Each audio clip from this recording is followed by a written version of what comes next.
Hi everyone, welcome back to my kitchen. My name's Alice, I'm the head chef at the Greenhouse Cafe and I'm bringing you some of my favourite recipes for this dreary lockdown that we are in. I'm hoping to bring some joy and spread some vegan goodness. If you missed last week's video, I did a triple chocolate cookie recipe which was an absolute hit in the house. They got devoured within about a day. So check that out if you missed it. And today I'm going to be bringing you my vegan lasagna, which has been tried and tested on several meat-eating friends, and they've all said that they've enjoyed it as much, if not more, than a regular lasagna. So it's a real crowd pleaser. It makes loads, so you can always freeze it or eat it the rest of the week. And yeah, let's get cracking on my vegan lasagna. So let's get our Ragu ingredients going. First thing I'm going to do is chop up all of my veg. So I'm going to finely dice a white onion. All I'm doing is making small slices up to the root, and then turn it 90 degrees and slice this way. So I'll peel the carrot, top and tail it in half, and then in half lengthways. Make smaller length incisions. I don't know if this is the pro way of doing it, it's just how I do it. Line them all up and slice down the length of it. These are a little bit limp, they need eating. And celery, I slice down the middle, and again line them all up. And choppy chop chop! I've just got some mushrooms that are going a bit off in the fridge. So I'm also just going to chop those up, but they're just 5 chestnut mushrooms. That will definitely add something, so if you like mushrooms then add them, but if not, don't worry too much about adding mushrooms. And lastly is 2 fat cloves of garlic. Add more or less at your discretion. I always add more than what the recipe allows. And we'll put that through a garlic press once we've got the pan on the go.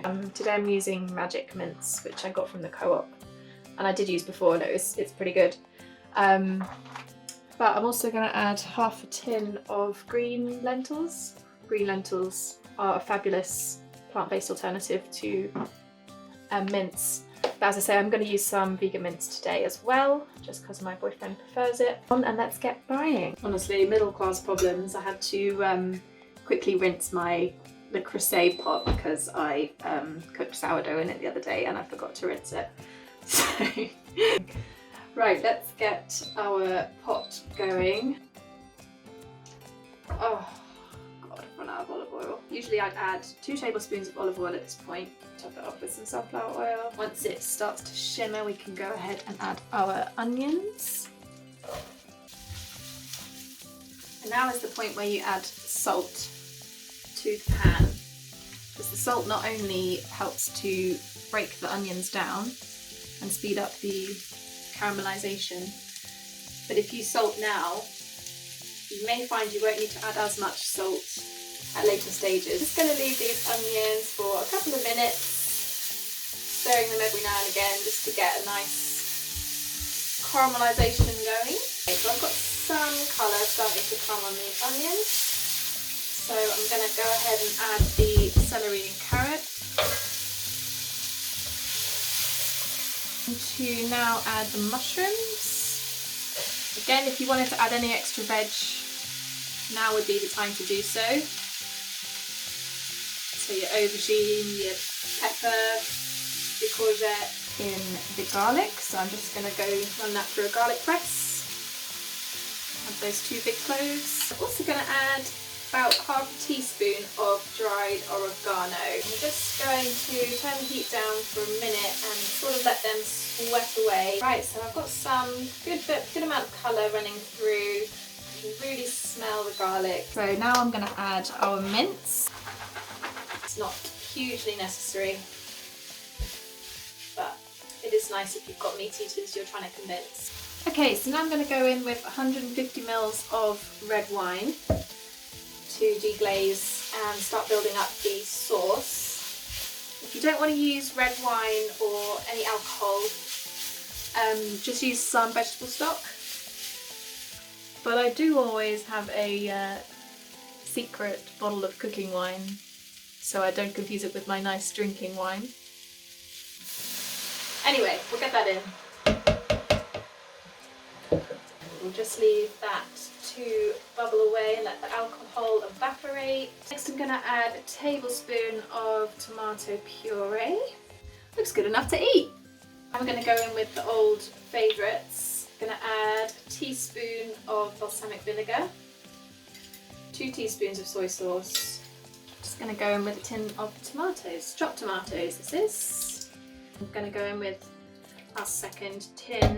I'm just going to add a tiny bit of water to swill out these tins with. I think about half a tin of extra water. I'm just going to get the remnants of the tomatoes. I'm doing that because I'm going to leave this to bubble for at least half an hour. So if it looks a little watery, don't panic, that will all evaporate and it will just help make a gorgeous thick ragu once we get there. We'll leave it to simmer for, as I say, about half an hour. Okay, so I've got my ragu simmering away in the background. It's on 5 heat out of 10. I'm just half covering the pot so some steam can escape, but it's just simmering away nicely. And we're going to get on with the white sauce. We're going to start with 50 grams of olive oil or butter. I have run out of olive oil as we saw, so I'm going to use butter. I've got my trusty Flora block going in. You can use spread. That butter's melted down, so now I'm going to add 50 grams of plain flour. Now we're just going to stir those. Roux. It's known as a roux. If you use olive oil at this point, it may not behave the same, but don't panic because once you add the milk, it will start to act the same. So now we're going to add 500 millilitres of milk, but we're going to do it in small increments, just so we make sure we cook out the flour each time.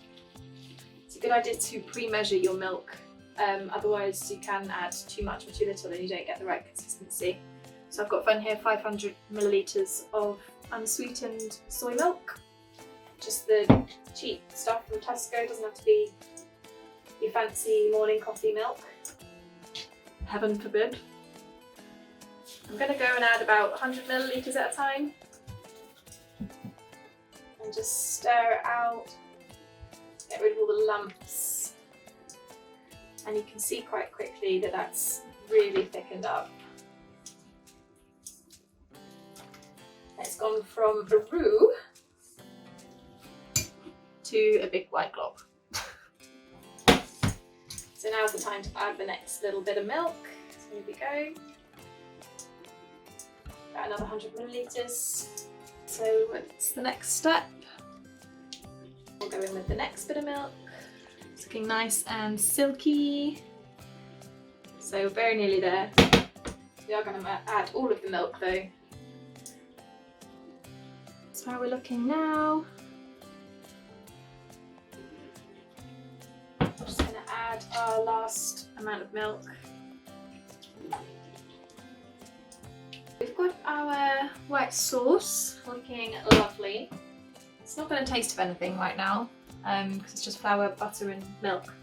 Where my recipe differs is I like to add grated cheese, nutritional yeast, all the old suspects to the white sauce at this stage, just to give it that extra richness that you can often miss with vegan food.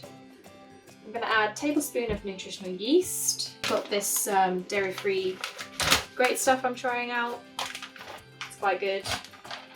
Melts nicely, so I'm going to add 100 grams of melted cheese, of grated cheese, sorry. On a super low heat. Just going to stir those through, make sure they're all dissolved and nice. So that's all melted through, and I don't know if you'll be able to tell, but the texture of that has already changed a lot. It's going to make for a much more satisfying filling. I'm going to leave the ragu for another 15 minutes or so. It's only been going for about 10. And then I will start assembling. Okay, so our ragu has had about half an hour, 40 minutes. It's looking lovely, it's bright red, it's really chunky, all of that water is evaporated and we've just got such a gorgeous, rich mixture left over. It's a bit annoying, I've got some leftover pesto, so I'm just going to add a small amount of the pesto to each layer as well, but ignore that if you don't want to. I'm only doing it because it's my dinner and I like pesto. Okay, so to build our lasagna, I'm just going to put a very small amount of red sauce as the bottom layer, just to help the bottom layer of pasta cook through. Lasagna sheets, by the way, are sort of naturally egg-free. These are just Tesco ones. Obviously double check, but you're fairly safe with lasagna sheets. So I'm just going to layer my lasagna sheets. I think I'll need about 3 for this baking tray. Oh, I can't remember the order. It's red. What a brain fart I've just had. So we'll go in again with the red sauce. Is this right? I don't think this is right. It doesn't look right, does it? God, it's too late now. I should have white sauced, but I've red sauced. Never mind. I'll do another layer of pasta and then it'll probably work itself out. Pasta, white sauce. I'm going to use half of the white sauce here. Spread that out and cover all of the sheet, all of the nooks and crannies. And at this point, if you did have some lying about pesto, you can add that in now. Nothing too fancy. Right, then we'll go back with the red sauce. Okay, getting there. Go. The perfect fit. Go in again with pasta. There we go. Then we go in with the rest of the white sauce. Nothing, right? We're just going to spread over that white sauce. And voila! That is ready for the oven. This is perfect. It's going to bubble up nicely. All the edges are going to get crispy. Everyone loves a crispy lasagna edge. So yeah, I'm going to pop this in the oven for 40 minutes and then we are going to have our dinner. So here we have beautiful looking lasagna. This had 45 minutes in the oven. I've got some delicious garlic bread to serve with it as well. Cannot wait to tuck in. Let's see if I can get the money shot with one hand.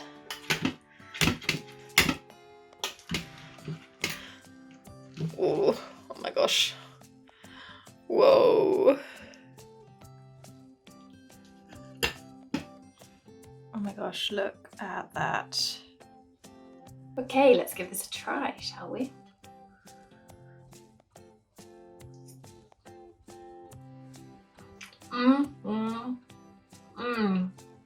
So meaty, I can't tell you. It's obviously like thickened up a lot in the oven as well, more evaporation, but the meat is just so tender, so lovely. I'm gonna tuck into the rest of this as my dinner.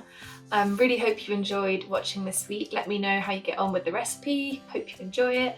And we will be back next week. I haven't decided what I'm going to do yet, so if you've got any recommendations or suggestions, do let me know and I will try my best to get them up for you. And until then, I hope you have a lovely rest of your week.